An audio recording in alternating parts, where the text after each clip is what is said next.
जिस घर के अंदर धमाका हुआ है, टीवी9 की टीम उसी घर के पास उसी घर में मौजूद है और धमाका जो मेन गेट है वहां पर हुआ था। वो इम्पैक्ट भी हमने आपको दिखाया कि किस तरीके से वहां धमाके के बाद धमाकों के निशान जो है वो साफ तौर पर देखे जाते हैं। धमाका इतना जोरदार था कि आगे आसपास के जो शीशे थे वो भी टूट गए। यहाँ पर आप देख सकते हैं ये शीशे जो हैं वो नीचे बिखरे हुए दिखाई दे सकते हैं और आप साफ तौर पर, और ऊपर ये कांच देखिए, ये जो टूटा हुआ है ये धमाके से कांच जो है ये पूरा टूटा है। तो इससे आप इम्पैक्ट का अंदाजा लगा सकते हैं कि कितना जोरदार धमाका ये रहा होगा और किस तरीके से रात में 1:07 पर जब ये धमाका हुआ तो क्या कुछ हालात थे और कैसे ये धमाका हुआ और घर वाले उस समय कहां पर थे, किस तरीके से उन्होंने वो धमाके को सुना। इस पर बातचीत करने के लिए इस घर के एक शख्स पंकज हमारे साथ मौजूद है। पंकज, रात 1:07 के आसपास में ये धमाका हुआ है, कहाँ थे आप उस समय, क्या सुना आपने, उसके बाद किस तरीके की एक्टिविटी यहाँ? मैं सर सोया था तो ऐसे एकदम से ब्लास्ट की आवाज़ हुई और इतना ज़ोरदार ब्लास्ट हुआ कि नियर अबाउट कोई 1.5-2 किलोमीटर के आसपास के लोगों को ने वो आवाज़ सुनी। फिर तकरीबन धमाके के कोई मतलब 15 या 20 मिनट के बाद हमारे आस पड़ोस के जो लोग थे सभी इकट्ठा हो गए। उसके बाद फिर पापा ने पुलिस को इन्फॉर्म किया, फिर पुलिस की टीम आई, SHO साहब आए और मौके पर उन्होंने उसके जो ब्लास्ट हुआ था उसके जो पार्ट्स छोटे छोटे जो पड़े थे उन्होंने मतलब वो सारे इकट्ठे करके फिर इन्वेस्टिगेशन के लिए भेज दिए और साथ में जो बारूद का वो जो उसका सैंपल लिया गया लैब के लिए कि ये कहाँ का हो सकता है, जो मटेरियल इस्तेमाल हुआ है कहाँ से हो सकता है, कैसे। उस टाइम धमाका इतना जोरदार था कि आसपास के सभी शीशे वगैरह सब टूट सर गए? धमाका इतना जोरदार था कि मेरी 35 ईयर एज है, मैंने आज तक ऐसा ब्लास्ट नहीं सुना। इतना जोरदार ब्लास्ट हुआ कि 1 मिनट तो मैं सोए थे और कमरे से बाहर नहीं निकला। मैं सोचा पता नहीं मकान गिर गया या क्या हो गया या क्या नहीं हो गया बाहर। जैसे मैं बाहर निकला तो हमारा गेट में जो जैसे ब्लास्ट हुआ ना गेट में, तो गेट अपनी जगह से कोई मतलब कि 3-4 फुट पीछे जाके गिरा, आगे जाके गिरा था ऐसे, मतलब वहां से उठ गया था रोड साइड पे।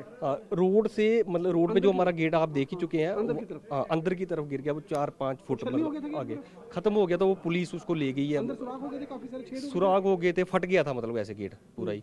तो उसको फिर पुलिस मतलब इन्वेस्टिगेशन के लिए रिपोर्ट वगैरह डालनी थी, अभी थाना में ले गया, पुलिस स्टेशन गगवाल में। पहले कोई ऐसा कोई धमकी या कोई कुछ ऐसा कुछ मिला होगी कहीं तो? नहीं सर, ऐसा पहले कुछ नहीं है। ये बॉर्डर का इलाका है, कई बार इस बॉर्डर के इलाके में पहले सीज़फायर वायलेशन भी होता था, धमाके भी यहाँ पर सुनाई देते थे, लेकिन इस तरीके का धमाका तो नहीं होता था। धमाका तो सर नहीं सुना। साथ में हाँ, वो आपका कहना ठीक है कि बॉर्डर यहाँ से मतलब कि अगर ऑन रोड देखा जाए तो 7-8-9 किलोमीटर, अगर बाई एयर देखा जाए तो 4-5 किलोमीटर ही है।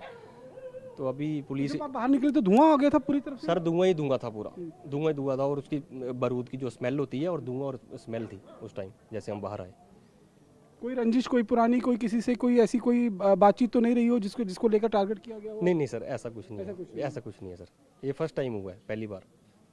देखिए, रात को 1:07 के आसपास में ये धमाका हुआ है और जिस वक्त ये धमाका हुआ, जोरदार धमाका हुआ, आसपास के शीशे जो हैं वो पूरी तरीके से टूट गए और उसके बाद जो गेट था वो गेट उखड़कर करीबन 4 फुट अंदर जाकर गिरा है और गेट पूरी तरीके से छलनी हो चुका था। अब उस गेट को फिलहाल जो फॉरेंसिक साइंस लेबोरेटरी की टीम है और पुलिस की टीम है वो आगे की जाँच के लिए अपनी कस्टडी में उन्होंने ले लिया है। साथ ही साथ में आसपास के जो शीशे लगे हुए थे मकानों में वो भी चकनाचूर हो चुके हैं। तो एक हाई इंटेंसिटी का ब्लास्ट जो है वो बताया जा रहा है। हालांकि धमाका जिस तरीके से पंकज बता रहे हैं कि इतना जोरदार था कि उन्होंने अपनी 35 साल की उम्र में इतना बड़ा धमाका नहीं सुना होगा और डर का भी माहौल यहां पर हो गया था। फिलहाल सवाल यही खड़े होते हैं कि जो इतनी हाई इंटेंसिटी का ब्लास्ट हुआ इस इलाके के अंदर, तो आखिरकार नेचर ऑफ ब्लास्ट क्या था, किस चीज़ से ब्लास्ट हुआ है, कोई आईडी ब्लास्ट हुई है, कोई ग्रेनेड ब्लास्ट किया गया।